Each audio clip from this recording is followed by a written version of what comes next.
어제 살펴본 창세기 37장 초반부는 하나님께서 주신 꿈을 꾼 요셉이 아버지의 심부름에 순종해서 낯선 도단의 들판까지 형들을 찾아 나섰던 모습을 살펴보았습니다. 그러나 오늘 본문 창세기 37장의 이 후반부는 그 순종의 결과가 평안과 환대가 아니라 오히려 끔찍한 형들의 배신과 죽음의 위기를 만나는 안타까운 장면이 나오는 내용입니다. 멀리서 다가오는 요셉을 발견한 형들은 오랜만에 만난 동생을 환대하기보다는 오히려 그를 죽이기로 음모를 꾸미고 19절에 이렇게 말합니다.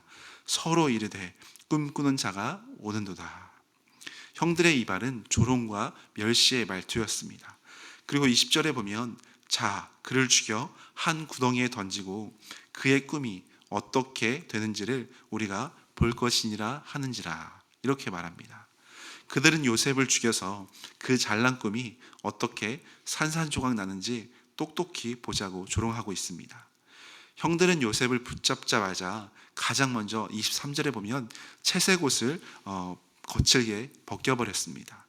이 채색 옷은 요셉이 아버지 야곱으로부터 받았던 특별한 사랑과 기득권, 그리고 그의 편안한 삶과 익숙한 그런 모습을 상징하는 겉옷이었습니다.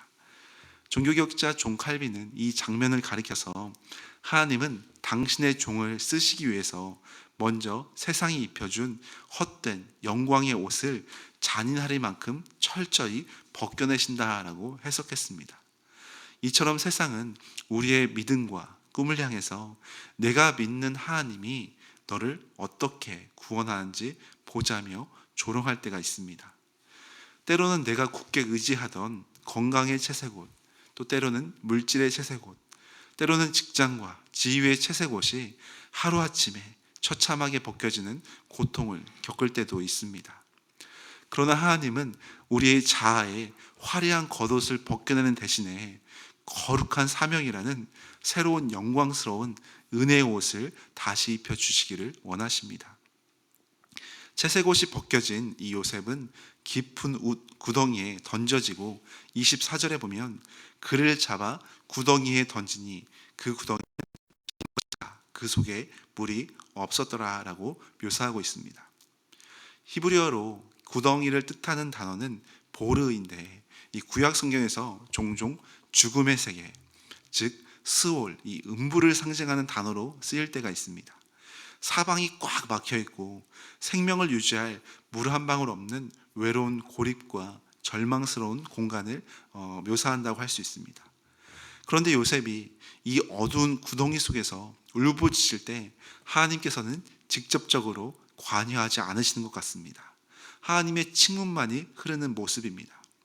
하나님이 천사를 보내서 당장 도움을 주시지 않는 것 같고, 불기둥으로 형들을 심판하시지도 않으시고, 표면적으로만 보자면 하나님은 매정하게 부재하시는 그런 분위기입니다. 그러나 본문을 자세히 살펴보면 하나님의 숨겨진 손길과 섭리가 나타납니다. 하나님은 보이지 않는 곳에서 가장 선하신 그 은혜로 신실하게 일하고 계셨습니다. 21절에 보면 먼저 르우벤의 마음에 요셉을 살리고자 하는 양심의 가책을 넣어주셔서 요셉의 생명을 해치지 않게 합니다. 또한 25절에 보면 마침 그 시간에 이스라엘, 이 미디안 상인들이 그 구덩이 앞을 지나가게 합니다.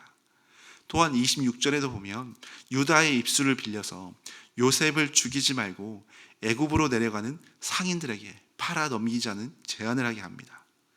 이처럼 우리의 인생이 물 없는 구덩이처럼 이 보르, 죽음에 갇혀서 하늘이 무너지는 것 같은 절망의 상황 속에서도, 또 기도의 응답이 없어서 하나님께서 침묵하시는 것 같이 느껴지는 답답한 순간에도 하나님은 결코 우리를 떠나지 않으십니다. 우리의 눈에는 다 보이지 않는 무대 뒤편에서도 사람들의 마음과 주변의 상황과 모든 환경까지도 온전히 인도해 가시면서 우리를 생명의 길로, 또 은혜의 길로 이끌어 가시는 전능하신 주님이십니다. 결국 요셉은 은 20세겔의 노예로 팔려가는 신세에 처합니다. 이 은 20세겔은 당시 미성년자나 장애가 있는 노예를 거래할 때 쓰이는 헐값이었습니다.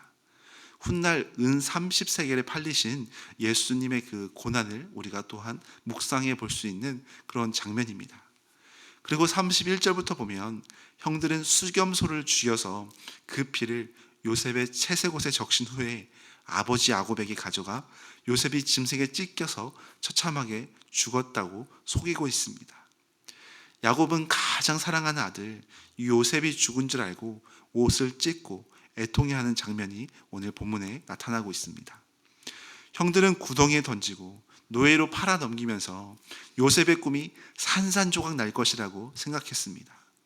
아버지 야곱마저도 요셉이 죽었으니 이제 그의 모든 꿈도 찢겨 죽었다고 절망했을 겁니다.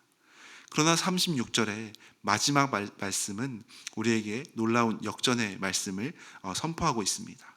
36절에 보면 그 미디안 사람들은 그를 애굽에서 바로의 신하 친위대장 보디발에게 팔았더라. 형들의 시기와 미움, 은 20세겔이라는 노예의 헐값, 그리고 피 묻은 채색옷이라는 인간의 모든 악독한 이 계획들은 놀랍게도 요셉을 애굽의 중심, 이 바로왕의 신하 친위대장 보디발의 집으로 정확하게 데려다 놓는 하나님의 거룩한 호위 수단으로, 보호의 수단으로 그곳까지 안전하게 옮겨 가십니다. 그 꿈이 어떻게 되는지 보자고 비웃었던 그 형들의 조롱을 향해서 하나님은 이렇게 놀라운 역사를 이어가셨습니다. 이와 같이 인간의 약함은 하나님의 선하심을 이길 수가 없습니다.